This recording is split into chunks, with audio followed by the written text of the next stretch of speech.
kan, ya ke lantai gitu kan. Kalau misalnya dirasa kurang,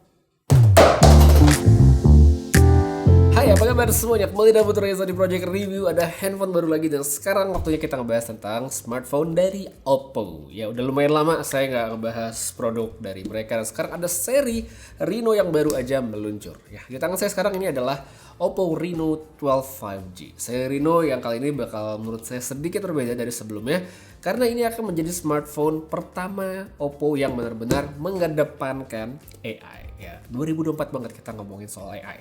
Dari kotaknya aja udah beda, ada tulisannya Oppo AI Phone di atas kayak gini. By the way, mumpung tadi saya sedikit bahas kotaknya, kita lihat aja sekalian isinya yang sebenarnya udah bisa diperkirakan. Ada unitnya, terus ada casing yang kayaknya mulai menjadi ciri khas Oppo di beberapa seri terakhir untuk menunjang build quality dari produknya. Jadi dia tuh nggak polosan lagi, melainkan ada kayak pola-polanya seperti yang bisa dilihat sekarang. Terus ada charger juga dan kabel USB-C. Sebelum lanjut ke soal AI, sedikit aja saya pengen ngomongin tentang desain sama build quality karena di sini Oppo berubah. Ya, berubah dalam artian menjadi lebih baik. Untuk segi tampilan secara umum, Oppo Reno 12 5G jelas udah berbeda dibandingkan yang seri sebelumnya. Nah, yang baru itu jauh kelihatan lebih minimalis kalau menurut saya, kayak warna silver lagi saya pakai sekarang. Untuk pola yang di bagian belakang ini suka tidak suka sebenarnya balik ke preferensi masing-masing, tapi kalau cuma berdasarkan gambar, kayaknya versi yang Sunset Peach itu lebih menarik kalau buat saya. Untuk unit yang sekarang ada dipegang menurut saya sudah cukup enak, cukup tipis juga dengan baterai yang lumayan. Kaca melengkung di pinggiran layarnya juga bikin tampilan handphonenya jadi kelihatan lebih premium dan sudah ada anti gores bawaan, jadi nggak perlu repot untuk beli lagi. Jadi buat yang suka bilang layarnya nggak enak nih, curve buat beli tempered glass susah, tenang aja, di sini udah ada lapisan anti gores. Untuk tombol fisik power, volume dia ada di sisi kanan perangkat, sensor sidik jari dia in display atau ada di layar. Tempat dual SIM card itu ada di bagian bawah bersama USB-C dan juga speaker. Habis itu buat material back cover, dia di sini pakai glass alias kaca. Build quality-nya bagus, mantep, HP-nya terasa solid, padahal ini terhitung yaitu dia cukup tipis untuk sebuah smartphone. Kaca depan atau layarnya juga di sini sudah dilapisi pakai Gorilla Glass 7i, jadi sebenarnya sudah bisa dibilang lengkap. Mungkin sebagian dari kalian sempat lihat beberapa teman-teman tech reviewer lain, ada yang sempat posting di mana mereka ngetes kekuatan dari handphone ini seperti yang saya bisa lakukan. Ya kayak gitu, kita jatuhin atau misalnya ke lantai gitu kan. Dengar suaranya serem sendiri sebenarnya. Ya, layarnya masih bagus, tapi kalau misalnya dirasa kurang, ya kurang lebih kayak gitu. Ya, dan hasilnya masih berfungsi dengan baik. Layarnya tidak ada masalah. Dan kalau ditanya bang, kenapa pakai casing dilemparnya? Karena memang casing ini juga menjadi salah satu itu ya kekuatan dari handphonenya. Jadi nggak cuma build quality dari handphonenya, casingnya pun dikatakan bisa melindungi supaya handphonenya lebih tahan banting. Ya, kurang lebih kayak gitu. Nah, ini sebenarnya sama seperti Oppo sebelumnya yang pernah kita lihat kayak Oppo A3 Pro yang kuat itu. Ketahanan dari segi build quality-nya si Oppo Reno 12 5G ini juga mantep banget ya, dikasih semua teknologi di sini. Sertifikasi buat misalnya ketahanan air serta debu juga nggak tertinggalkan karena di sini udah ada IP65, IP65. Overall dari ketahanan bagus dan menurut saya sangat perlu diapresiasi dan mungkin sangat perlu dicontoh untuk yang lain. Ya, sebelum kita lanjut ke bagian lainnya, saya tagihan jadi seru kayak bisa dilempar-lempar handphonenya. Ya sekarang baru deh kita masuk ke bagian AI. Ada beberapa yang dihadirkan Oppo di handphone barunya ini ya, AI Phone gitu ceritanya. Nah beberapa mungkin kita sudah cukup familiar, tapi coba deh saya akan breakdown satu-satu yang mana ini merupakan fitur baru yang ada di smartphone-nya Oppo. Untuk software sendiri di Oppo Reno 12 5G dia pakainya adalah Android 14 dengan basis ColorOS 14.1. Yang pertama ada namanya AI Toolbox. Ini bisa diakses lewat menu panel yang ada di samping seperti ini. Dan di sini kita ada 3 fungsi utama. Yang pertama ada namanya AI Writer, ada AI Speak dan AI Summary. AI Writer ini bisa ngebantu kita untuk menulis caption, bisa nulis untuk template email dan lain sebagainya. Di sini pun ada keterangannya bahwa dia dibuat oleh AI dan hanya sebagai referensi aja. Ada pilihannya juga mau jenisnya seperti gimana, ada yang concise atau yang sederhana tapi detail, ada yang detail banget atau yang kalimatnya sopan. Hasilnya, saya coba di sini sebenarnya berfungsi dengan cukup baik meskipun masih ada yang menurut saya bisa ditambah. Contohnya, untuk sekarang itu belum ada pilihan buat kita ngeganti tone atau tulisan captionnya, detailnya saat kita udah generate satu template. Jadi kalau misalnya saya udah pingin ganti, yaitu saya mesti reset dari ulang, pencet back dan nulis lagi. Sebenarnya ini agak sedikit ribet, apalagi kalau misalnya kita nggak sempat copy ya kalimat sebelumnya, kita taruh di clipboard dulu dan mesti ngulang dari awal. Habis itu lanjut ke fungsi yang kedua. Di sini ada yang namanya AI Speak. Ini cukup menarik karena bisa bikin AI-nya itu ngebacain artikel yang kita mau. Jadi misalnya ada satu artikel yang cukup panjang, kita lagi males baca, kita bisa aktifin, nanti mereka akan mengeluarkan suara yang ngebacain artikel. Bisa diganti juga suara dari laki-laki atau perempuan, ya silahkan sesuaikan sama preferensi. Sedangkan satu lagi ada yang namanya AI Summary. Sesuai namanya, summary alias bikin rangkuman seperti dari artikel. Untuk yang ini sebenarnya sudah bisa bekerja, ya dia akan generate poin-poin dari apa yang bisa dirangkum seperti yang bisa dilihat sekarang. Untuk sekarang menurut saya ya masih bisa ditingkatkan lagi karena dari beberapa artikel yang saya coba ada poin-poin yang tidak muncul di rangkumannya. Lanjut lagi ada juga fitur yang namanya AI Recording Summary. Sesuai namanya, dari recording bisa kita dapetin transkrip audio versi seperti ini dan akan memudahkan mungkin buat saat lagi kuliah, lagi dengerin seminar dan segala macamnya. Kemudian kalau kita lanjut ke AI buat foto, juga ada beberapa fitur yang ditambahkan di sini. Yang pertama ada fitur fun namanya AI Studio. Ini bentuknya aplikasi sendiri di mana kita bisa nge-generate foto dengan macam-macam style, background, dan ya bisa lihat sekarang lah pokoknya. Bisa untuk foto sendiri atau juga bisa dalam grup. Pilihannya cukup banyak dan hasilnya oke lah untuk fun menurut saya, misal buat bikin profile picture dan sejenisnya. By the way, di sini aplikasinya itu pakai sistem semacam token gitu yang akan berkurang setiap kita generate gambar baru. Untuk ngisi ulang kita bisa check in setiap harinya. Jadi kalau misalnya saya analogikan seperti game, ini kayak reward daily login gitu. Jadi kalau kita login kita akan dapat tambahan poin untuk digunakan nge-generate konten. Dan satu lagi seperti biasa yang namanya kita ngomongin foto dan AI, pasti ada yang namanya eraser. Di sini sebutannya adalah AI Eraser 2.0. Kalau yang ini dia tidak on device alias membutuhkan koneksi internet untuk terhubung ke server karena pengolahannya ada di situ. Pengalaman saya pakai, saya coba-coba, ini hasilnya bagus. Jadi cukup rapi, cukup presisi, dan kalau misalnya nggak dicari-cari, nggak pixel-pixel segala macem, dan orang yang lihat nggak dikasih tahu, mungkin tidak tahu kalau foto ini sudah diedit menggunakan AI. Jadi kesimpulannya kalau untuk soal AI yang ada di smartphone ini bisa saya bilang menjadi langkah awal yang menarik. Masih bisa dibenahi, masih bisa banyak yang ditambah supaya lebih keren lagi. Tapi di luar itu semua, yang utama menurut saya semoga cepat dapat dukungan ke bahasa Indonesia. Oh ya, satu lagi, ada fitur yang keren juga nih dari Oppo Reno 12 series. Ini namanya Beacon Link. Ini bukan fitur AI, tapi menarik banget. Karena sesama Oppo Reno 12 series, dia bisa melakukan panggilan telepon hanya bermodalkan Bluetooth saja. Ya, jadi tidak pakai internet, tidak pakai pulsa, tidak pakai wifi, dia bisa dipakai untuk telepon. Contohnya kayak gini, kita cobain aja langsung. Oke, jadi sekarang kita cobain fitur baru yang ada di Oppo Reno 12 series. Nah, di tangan saya sekarang ini ada Oppo Reno 12 5G dan Oppo Reno 12 Pro 5G. Keduanya handphone baru dan sama-sama punya fitur yang namanya Beacon Link. Jadi Beacon Link ini memungkinkan handphone baru Oppo untuk bisa teleponan tanpa internet, tanpa wifi, cuma modal Bluetooth doang. Menarik sekali. Untuk menu sendiri kamu bisa dilihat.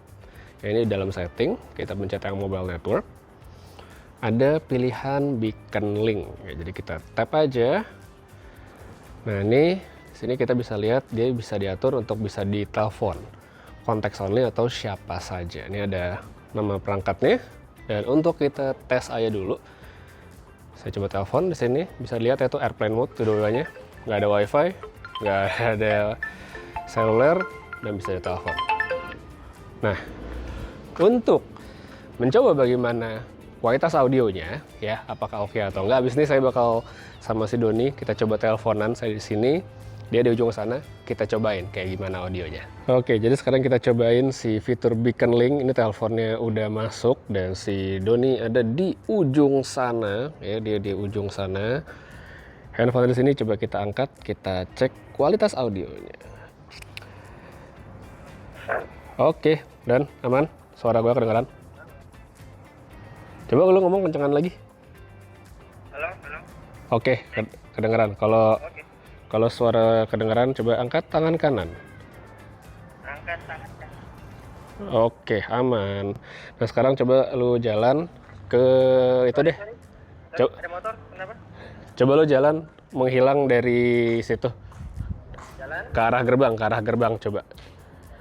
Oke. Kita coba. Nah, ini kan kalau sekarang ada ini ya, ada apa namanya? Tabrakan sama bangunan. Masih kedengeran nggak suaranya? Masih dong. Masih. Ya udah, kalau udah coba balik ke sini. Oke, udah balik aja. Kita lanjut ngerjain yang lain.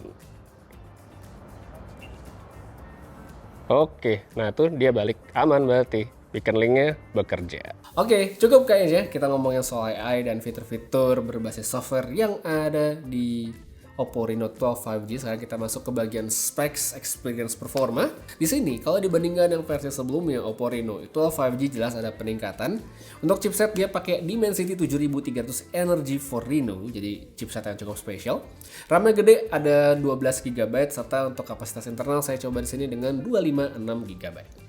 Habis itu buat layar dia pakai ukuran 6,7 inci AMOLED 120 Hz, sudah support HDR10+ dan berfungsi dengan baik pada aplikasi streaming populer seperti YouTube dan juga Netflix. Nah, kembali sedikit ke soal chipset, Dimensity 7300 ini diklaim sebagai chipset yang lebih oke dari segi tenaga dan efisiensi. Paling tidak kalau dibandingkan yang ada di Reno sebelumnya. Dalam mode standar, saya tes di Antutu itu dia bisa dapat angka di 600 ribuan, lumayan banget. Sedangkan untuk mode high performance saya bisa dapetin di angka 700 ribuan. Angka ini emang bukan yang paling tinggi di kelas mid range, tapi menurut saya tetap cukup sekali untuk pemakaian orang pada umumnya. Pada umumnya itu misalnya buat orang yang butuh handphone ya buat aktivitas sehari-hari aja gitu, buat sosmedan, buat browsing, buat multitasking ringan, itu mestinya sih nggak ada masalah dan lancar-lancar aja. Nonton buat saya juga enak, performa layar bagus, warnanya vivid dengan kecerahan yang cukup, sensitivitas pada sentuhan pun juga baik, jadi misalnya mau dipakai main game ya nggak masalah. Dan oh ya, speakernya pun sekarang sudah stereo, jadi tidak ada keluhan sama sekali untuk audio visual. Habis itu buat yang mungkin menggunakan handphonenya buat sebagai perangkat kreatif, buat bikin konten, ngedit video dengan intensitas yang cukup tinggi ya tidak masalah juga sebenarnya di handphone ini. Dan by the way, kita ngomong intensitas cukup tinggi tentunya nggak ketinggalan soal gaming. Emang ini bukan handphone yang Oppo bilang sebagai perangkat gaming. Oppo tidak mengarahkan soal itu sejauh yang saya lihat dari teaser-teasernya. Tapi tetap saya akan tes aja gitu, karena kita tentunya perlu tahu sebagian kita kan masih main game. Untuk gaming saya memang sangat merekomendasikan untuk kita pakai di settingan high performance supaya bisa mendapatkan performa terbaik dari chipset yang ada di smartphone ini. Judul pertama sama kedua yang saya tes sebenarnya cukup standar ya, kita main Mobile Legends sama Hawk aja di sini yang banyak dimainkan. Di sini kalau kita lihat dari segi angka mungkin memang yang bukan kelihatan paling luar biasa, namun udah dapat average di atas 60 fps pada pemakaian lebih dari 30 menit. Mestinya udah sangat cukup buat para user casual. Main Honkai Star Rail dengan setting medium menurut saya sudah cukup lancar juga, dan saya coba di Zenless Zone Zero pun sebenarnya masih bisa. Jadi sekalipun ini emang bukan handphone yang ditujukan buat para gamers yang serius, tapi kalau buat para casual yang pengen main ya tetap bisa di handphone ini dengan setting yang dikondisikan. Yang lebih penting sebenarnya dari ketahanan segi baterai yang menurut saya sudah mencukupi sekali untuk kebutuhan standar harian. Screen on time saya di sini bisa dapat kurang lebih sekitar 6 jam aja, tapi itu karena saya hampir selalu menggunakan mode performance saat kondisi main game maupun tidak, karena memang saya pingin maksimalin performa chipset yang ada di handphone ini. Jadi untuk daya tahan segitu udah baik. Ngecasnya pun juga cukup cepat karena sudah support 80 watt super VOOC ya, jadi tidak perlu menunggu lama-lama. Terakhir untuk kameranya langsung aja, yang namanya Oppo Reno dari beberapa seri sebelumnya dia selalu menjadikan bagian ini sebagai salah satu nilai jual dan tidak terkecuali sebenarnya dari smartphone yang baru ini. Untuk Reno 12 5G di sini bagian belakang dia dipakein 3 kamera, ada lensa utama 50 megapiksel dengan sensor Sony LYT600 yang udah dilengkapi pakai OIS. Terus ada ultra wide dengan sensor Sony juga dan lensa makro. Kamera selfie-nya 32 megapiksel, jadi sebenarnya udah cukup gede secara resolusi. Mode foto kalau kita lihat-lihat sebenarnya standar smartphone Oppo, cukup lengkap dan udah lengkap sih lebih tepatnya. Tapi menurut saya lebih penting itu adalah untuk video karena dia udah bisa 4K dengan kamera belakang dan depan. Jadi ya udah tidak ada kamera belakang 4K, depannya 1080p. Semuanya bisa 4K. Habis itu sedikit ngeliat ke viewfinder kamera, saya juga menemukan satu yang cukup unik di sini, khususnya untuk kamera depan. Jadi kamera depannya itu ada pilihan focal length. Jadi nggak cuma 1x doang, tapi dia ada 0,8. Bisa kita pengen selfie lebih lebar, atau bisa juga dengan 2x. Saya nggak tahu siapa yang mungkin pengen selfie pakai 2x. Jadi ini dekat banget sebenarnya. Tapi kalau pengen, ya bisa dipakai. Untuk kamera utama di kondisi cahaya yang bagus, Oppo Reno 12 5G ini sudah termasuk kategori kamera yang bagus untuk smartphone mid-range. Untuk foto objek kayak benda, makanan, figur, cityscape, ini menurut saya sudah sangat cukup. Detailnya bisa dapat dengan baik seperti di makanan ini. Saya cobain ke figur juga masih bagus. Untuk tumbuhan dan benda lainnya ya bisa lihat sekarang. Habis itu buat warna, dia tendensinya punya saturasi yang cukup tinggi, tapi memang tidak yang over. Kalau untuk foto wajah ini juga masih cukup, meskipun kalau menurut saya dari segi skin tone ini masih bisa lebih baik lagi. By the way, untuk mode portrait ini menurut saya hasilnya juga oke dengan detail yang baik. Cuma untuk setting default itu kan dia bokehnya di f28. Ini efeknya menurut saya agak over dan seringnya tuh saya naikin aja angka ke angka 7.1 atau bahkan lebih. Karena kalau menurut selera saya ini lebih kelihatan dalam tanda kutip ya, kelihatan normal. Nah balik lagi sih ke preferensi pribadi, sukanya yang kayak gimana. Untuk lensa ultrawide sebenarnya ya standar-standar aja, cuma cukup banget untuk kita dapetin angle yang lebih lebar. Catatannya palingan pada beberapa situasi perbedaan hasil tuh bisa kelihatan banget dari segi tone pada lensa utama dan lensa ultrawide. Cuma untuk performa low light ini menurut saya cukup oke dengan noise yang nggak terlalu kelihatan banyak. Oh ya, kemudian untuk performa low light sendiri dari kameranya Oppo Reno 12 5G, sebenarnya rumusnya tetap sama sih dengan kebanyakan smartphone juga, yaitu jangan di tempat yang terlalu gelap ya. Selama masih gelap tapi ada cahaya, apalagi subjek atau objeknya ya kena cahaya, hasilnya menurut saya masih terhitung baik. Detailnya masih oke, walaupun ya ada penurunan, warna juga masih oke. Sangat jauh lah kalau misalnya mau dibilang jelek, karena menurut saya nggak sama sekali.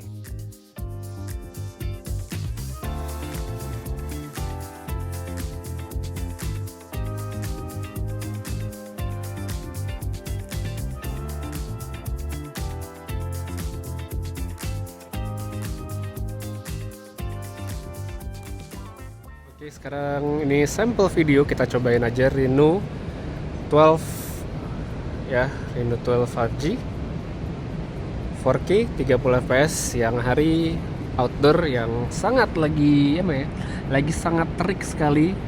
Langsung lihat tuh warna langit sih bagus ya kalau di layar handphone. Ke sana juga kita bisa lihat dynamic range-nya dari pohon-pohon, terus ada pot tuh, terus ada gedung di belakang sama warna langit nih. Coba bawa jalan sedikit ya. Cukup steady sebenarnya kalau tangan kita nggak gempa-gempa amat. Audio suara bisa langsung didengar sendiri. Ya so far so good sih sebenarnya. Untuk video tidak ada masalah ya. Di situ yang blown out banget, terang banget, tapi emang situ langitnya putih sih. Oke, kita cobain lagi. Ini yang close up sedikit ya untuk warna. Oke, jadi sekarang ini untuk Oppo Reno 12. Saya berkawan pakai video kamera utama 4K 30 fps di siang hari yang cukup terang. Kita putar sedikit untuk lihat dynamic range ya. Jadi sebelah situ kan, nah itu terang banget. Oke, saya bisa lihat exposure-nya gimana di bagian muka sama di bagian background. Langitnya sih emang lagi nggak biru ya, lagi agak putih gitu. Jadi bukan cuma blown out tapi emang langitnya putih. Dari warna daun segala macam mungkin bisa langsung dicek aja dari hasilnya. Oke atau enggak, silahkan di komentar aja, dan bisa kita pindah ke scene lain untuk lihat hasil video. Yup, sekarang kita coba ini kamera belakang dari Oppo Reno 12 5G. Kondisi malam hari di pinggir jalan, 4K 30 masih cakep, stabilisasinya juga kelihatannya oke-oke aja. Kita coba deh sambil jalan sekarang. Nah ini sambil jalan di 4K 30. Selama jalannya kayak manusia normal sih sebenarnya masih oke-oke aja, tidak ada masalah kayak shaky-shaky yang berlebihan.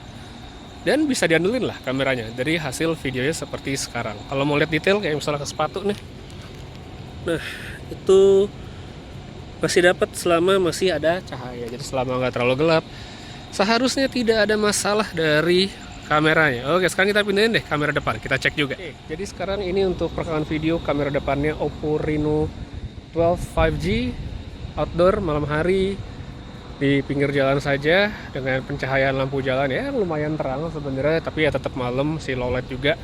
Kalau di bawah jalan bisa lihat stabilisasinya seperti apa dari warna di bagian belakang, bagian muka. Ya, untuk low light sebenarnya selama tidak dalam tempat yang terlalu gelap, hasilnya sih oke-oke aja. Masih bisa digunakan lah, masih oke hasilnya kalau menurut saya ya. Saya langsung lihat sekarang di bawah jalan juga masih oke. Audio bisa ya denger. Ini kebetulan lagi ada suara kayak mesin gitu, ya agak berisik. Masih kedengeran apa jelas? Masih kedengeran dengan jelas atau enggak? Silahkan dinilai aja. Dan habis ini kita langsung aja ke kesimpulan dari produk barunya Oppo ini. Setelah saya nyobain Oppo Reno 12 5G selama kurang lebih 2 mingguan terakhir, saya bisa bilang bahwa langkah Oppo untuk mulai memasuki ranah AI dan kelihatan lebih serius lewat smartphone mid-range seperti Oppo Reno 12 5G ini cukup menarik ya. Fitur yang ada sudah cukup oke, cukup bervariasi, namun masih banyak ruang yang menurut saya bisa ditambahin. Habis itu untuk performa handphone sendiri sebenarnya sudah sangat cukup sekali untuk banyak orang ya, orang-orang pada umumnya yang bukan kaum mendang-mending harusnya sih sudah cukup dan cocok dengan handphone ini. Habis itu buat yang cari stabilitas, buat yang pengen cara build quality solid ya, karena handphonenya tahan banting gitu ya, serta quality control dari produknya sendiri ya bisa diandelin sebenarnya menurut saya.